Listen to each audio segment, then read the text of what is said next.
إيران أي سي وضع إن أي مركلة كنا واقضوا إن أي صور بدرجة سعيدا كذا ملترية وحين شكت إن مركي أجوريزي أي دولة دلك إيران أي أدري دونتو إذا محوجن بذاك الدول أو كبحسن بذهده وحين شكت أيضا كإدارة هيستا وطن كلوية قانشينة إن مركي أجوريزي عندما قلب كسيدي وطن كاسي أي قارد دونان قعن كلوية قانو ستريت أوف ملاكا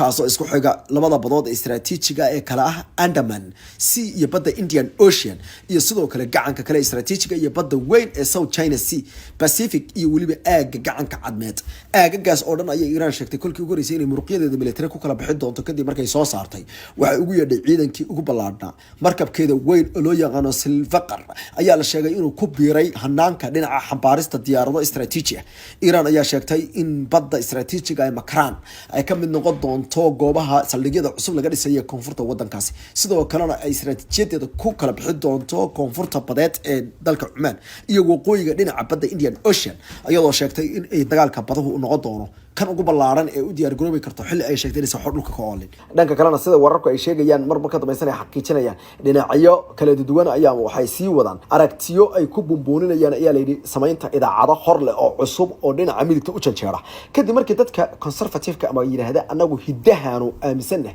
ay sheegeen in la ururqaystay oo la baaba'saday la dhibaateeyay aadna loo xumeeyay taasna ay keentay arrin aad weyn dhanka kalena dalka Mareykanka ayaa kala qaybsanaan aad xoog laga dareemaya dadka madowga ee Mareykanka ku dhaqanay weligoodii allahood baa la gacanta gaalenay sanadihii aad ka u badnaayay Mareykanku uu jiray waa dadkii lagu dhisay kadib markii la adoonsaday 20kii iyo 40kii sano ugu dambeeyeen waxay harjad ugu jireen in ay ka dhex muuqdaan kaalmaha waxaa la sameeyay barnaamijka loo yaqaan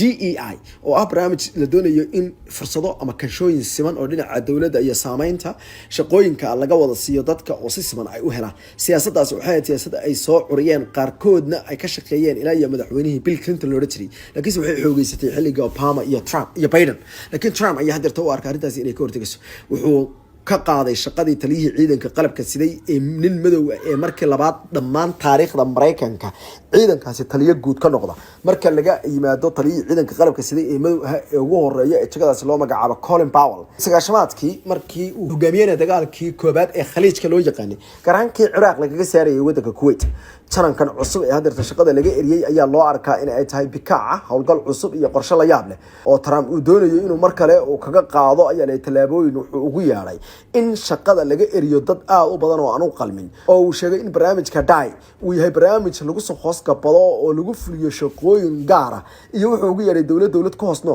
dad aan shaqooyinka u qalmin iyo hadallo kala wada gaf ah dad badan waxay ku tilmaameen in taasi cunsuriyad dadban ay tahay sababtoo ah dadka uu leeyahay shaqooyinka uma qalmaan ama way shaqooyinka laga cayriyaa ama si kale waa in loo joojiyo hawlahooda ama dardamiska iyo meelaha shaqooyinka culus ma qaban karaan waa dadka midab kale iyo dadka madowga ah chananka shaqada laga cayriyay oo loo arko dadka ugu khibradda badnaa ee militariga dalka Mareykanka CK Brown ayaa la sheegay in uu leeyahay 40 sanadood oo khibrad militari ah taasoo uu ahaa taliyaha ciidanka kala duwan ee dalka Mareykanka waxaana la sheegay in ay taasi ahayd arrin aad iyo aad u weyn General Brown ayaa waxa uu sheegay inuu aad ugu mahad celinayo dhammaan dadkii la soo shaqeeyay waxa uu sheegay inuu aad iyo aad u doonayo weligii aliba in dalka Mareykanku uu noqdo wadan nabad ku noolaada dadkiisuna cisada ay helaan sharafna ay yeeshaan wuxuuna sheegay in 40 sanadood oo ka soo shaqeynayay waaxaha militariga kala duwan ee wadanka inuu weligii ka shaqeeyay shaqada uu Mareykanka u soo qabtay balse waxaa sii socda marka ka dambaysa arrimaha aadka u xoogan ee lagu dhaliilayo Trump ayaa beegsanaya dadka aadka madowga u ah iyo dadka kale midab kale wuxuuna sheegayaa in shaqooyinka loo yaqaan shaqooyinka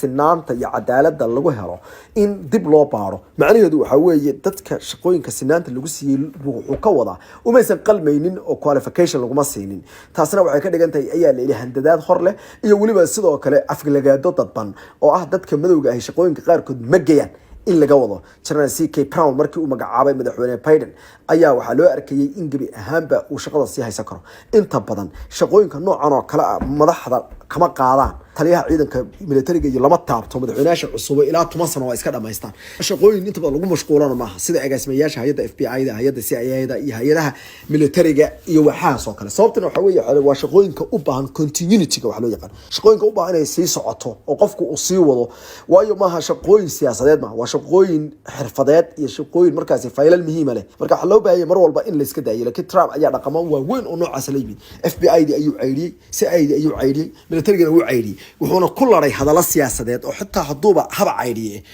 sidaas u day lahaa oo intaa kaga hadhi lahaa waxa ma ahaateen siyaasado kala qaybinaya dalka ayuu ku laray oo wuxuu yiri shaqooyinka markii hore si khalad ay ku heleen siyaabo la yaab leh ku heleen umaysa qalmaynin waxa may qabanin iyo dhaliilo aad iyo aad u xogan ayadoo dadka qaarkood ay ku tilmaameen inay xaq darro tahay qof militariga dalka Mareykanka 40 sanadood u soo shaqeynayay ka qayb galay 4 dagaal oo waaweyn oo dalka Mareykanka uu galay dagaalkii Ciraaq ee koobaad kii labaad ee Ciraaq dagaalkii lagu qaaday wadanka Afghanistan howlgaladii Soomaaliya Yaman iyo inta Mareykanka uu ka fulinayay dhamaantood ka soo qayb galay in lagu yiraahdo xukuumad soo qaban Mareykanka ayay ku tilmaameen inay tahay waxyaalaha si kala qaybinaya dhexdana ka jabinaya siyaasadda Mareykanka